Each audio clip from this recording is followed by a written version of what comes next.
Mari kita petakan ya, kita petakan potensi para pembenci, potensi para pengkritik. Nah, dan potensi yang sibuk sekarang meminta pemerintah itu untuk mengundurkan diri atau minta Prabowo untuk lengser ya. Teman-teman sekalian, kelompok-kelompok yang radikal, kelompok-kelompok yang mengatasnamakan sebagai oposisi, itu kebanyakan adalah dari kelompok pembenci yang didominasi ingin Indonesia ini berkiblat kepada Timur Tengah.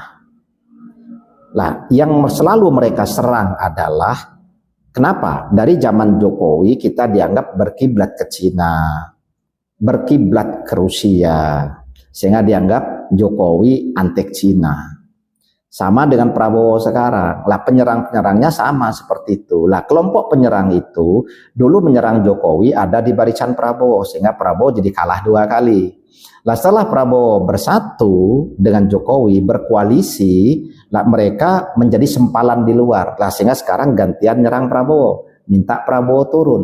Padahal ya dasar mereka untuk mengkritik itu tidak jelas.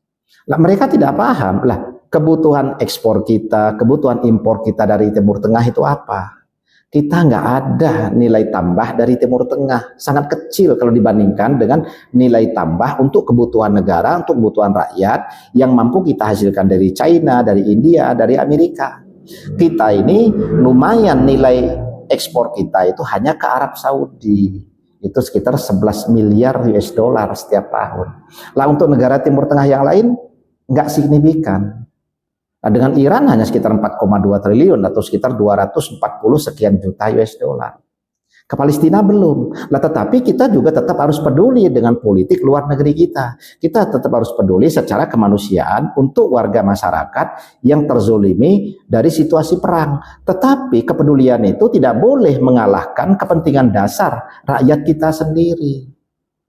Nah, jadi sebenarnya kalau mereka tuh sibuk ingin menurunkan pemerintah karena dianggap berkiblat ke Cina dan lain sebagainya, mereka ingin menggiring kita untuk berkiblat ke negara Timur Tengah, sementara negara Timur Tengah ini kontribusi ke kita itu sangat kecil.